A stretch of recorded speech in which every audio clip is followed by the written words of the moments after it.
आज की कहानी के तीन मुख्य किरदार हैं। पहला किरदार है एक गैंगस्टर और दूसरा है एक प्रॉपर्टी कारोबारी।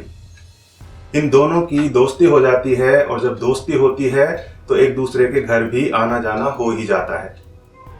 जब प्रॉपर्टी कारोबारी अपने गैंगस्टर दोस्त के घर पहली बार पहुंचता है तो वहां उसकी मुलाकात होती है इस कहानी के तीसरे किरदार से, और वो है गैंगस्टर की पत्नी।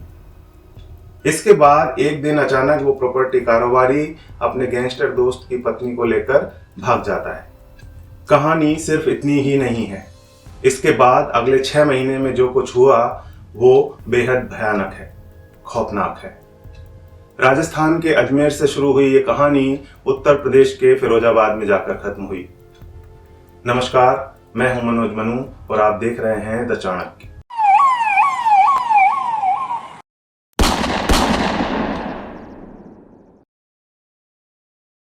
अट्ठाईस साल के प्रॉपर्टी कारोबारी नितेश नैन का कहीं कुछ पता नहीं चल रहा था। उनका मोबाइल भी बंद था। 4 फरवरी को उनके पिता प्रेमचंद नैन ने अजमेर पुलिस को बेटे के अपहरण की शिकायत दर्ज करवाई। इस शिकायत में उन्होंने एक नाम लिया जिससे उनके बेटे को खतरा था, और वो नाम था गंज थाने के हिस्ट्री शीटर हरिशंकर उर्फ हरि लंगड़ा का। वह क्या नाम से रंजिश रखता था, हमेशा मेरे से अथवा मेरे परिवार से हमेशा रंजिश रखता था हरि लंगड़ा और उसकी गैंग। क्या नाम, ऐसा क्या हुआ था जिसकी वजह से हरि लंगड़ा नितेश की जान का दुश्मन बन गया था?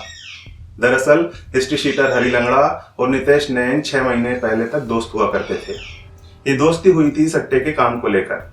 इसी के चलते नितेश का हरि के घर आना जाना हुआ करता था। वहां हरि लंगड़ा की पत्नी से नितेश की जान पहचान हुई और फिर दोस्ती हो गई। फिर एक दिन नितेश उसकी पत्नी को भगा कर ले गया। इस बात से हरिशंकर काफी नाराज था। इस घटना के बाद हरिशंकर और हरि लंगड़ा नितेश से बदला लेना चाहता था, लेकिन नितेश उसे मिल नहीं रहा था। इसी बौखलाहट में उसने नितेश के परिवार को धमकी दी थी।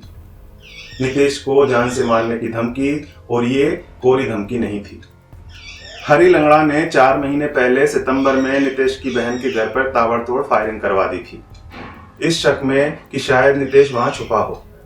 कुल 5 राउंड फायर किए गए थे, लेकिन उस समय बदमाश अपने मकसद में कामयाब नहीं हो पाया था।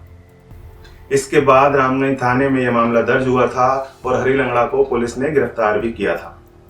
बाद में वो जमानत पर बाहर आ गया। दूसरी बार उसने नितेश की छोटी बहन के यहाँ गोदाम में आग लगवा दी थी, जिसमें लाखों का माल जलकर खाक हो गया था।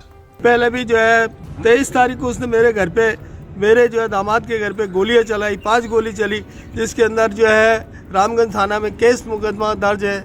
मेरे छोटे वाले जो दामाद के घर के ऊपर उसने आग लगवा दी, क्या नाम से, उसके अंदर कम से कम जो है 15-20 लाख का मेरा जो है गोदाम का सारा सामान जल गया। और उसके घर पे भी उन्होंने आम के तालाब में क्या नाम से जो है आक्रमण करवाया, क्या नाम से गुंडों से करवा करके। नितेश हरि लंगड़ा को 6 महीने से नहीं मिल पा रहा था, लेकिन वो अपने परिवार के संपर्क में था। फरवरी में जब उसका अपने परिवार से संपर्क टूटा तो पिता प्रेमचंद नैन ने पुलिस को सारी कहानी बताई। पुलिस ने जब जांच शुरू की तो सबसे पहले हरि लंगड़ा को गिरफ्तार किया, फिर एक के बाद एक कुल 5 गिरफ्तारियां हुई।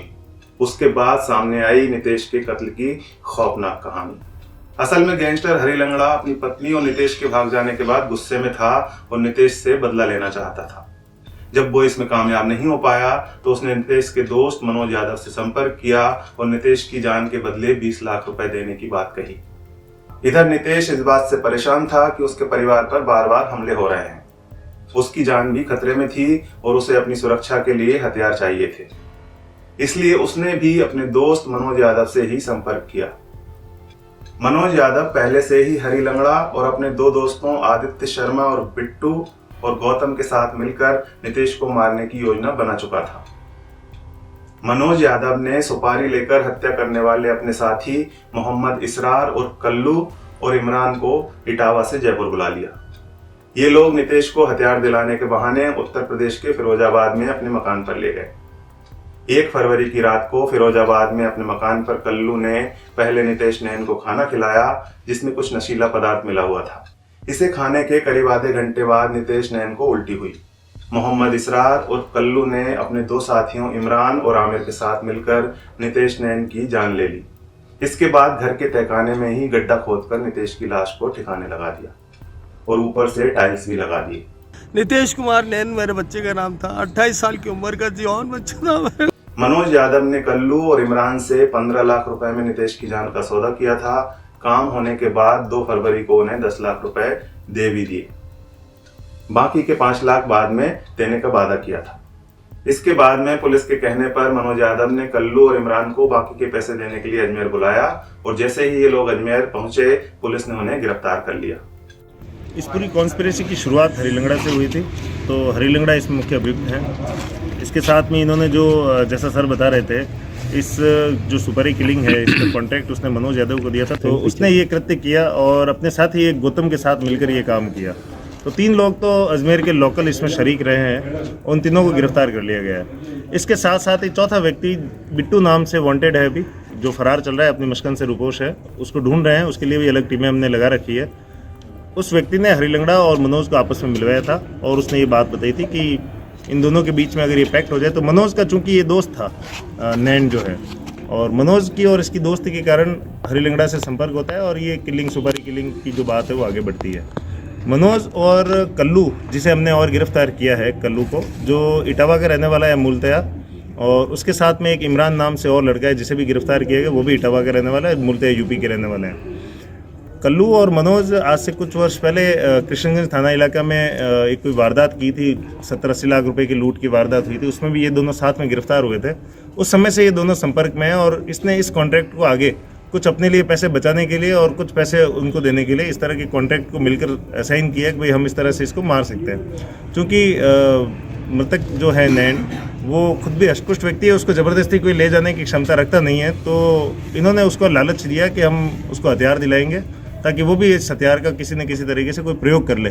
तो उसको बहलावे में लेके इसको यूपी ले गए और यूपी ले जाकर साजिशन तरीके से, जैसा कि इनका तो पूर्व से पहले से प्लान था ही, इनकी मीटिंग्स भी होती है आगरा में, जयपुर में, अलग अलग जगह मीटिंग्स भी होती है इन सब चीज़ों को डील करने के लिए, तय करने के लिए किस तरह से वारदात करेंगे ये।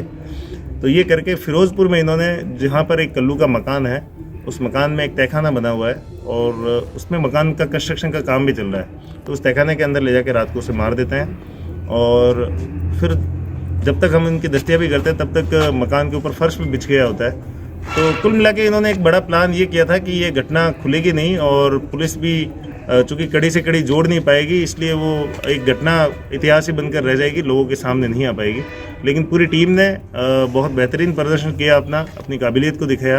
आज हमने जो मुलजिमान थे उनको न्यायालय में पेश किया, जहाँ से उन्हें न्यायिक अभिरक्षा में भेजने के आदेश हुए हैं। उसी आदेश के पालना में आज सभी अभियुक्तों को आज ही हम न्यायिक अभिरक्षा में भेजेंगे।